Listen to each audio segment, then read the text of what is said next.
Okay, so this is what people will see when they start to take part in the experiment. So they start off by clicking Virtual Radial Arm Maze version 1. You see a Made of Unity thing come up.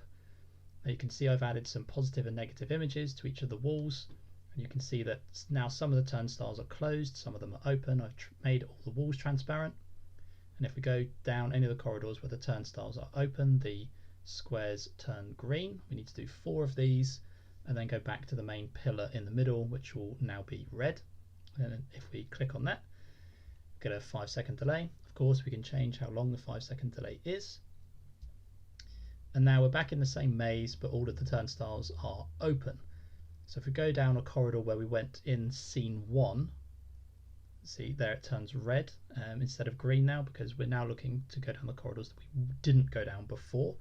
So if we go down this corridor, which we didn't go down before, it will start off as green, and then the next time you look at it, or after 2 seconds, instead of being green, it will become red. So it starts off as green, then it becomes red, and then this is also true if you remain looking at something, it will just turn red instead of having to look away. Now this is the final one, green into red after 2 seconds.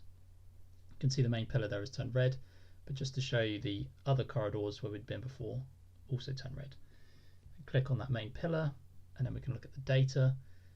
You can look at the time 1 data and the time 2 data. You can see the different goals that we went to in time 1 and time 2, and also the first time that any of these squares turned green. So we've got a start time and end time, and the time when each square was turned green.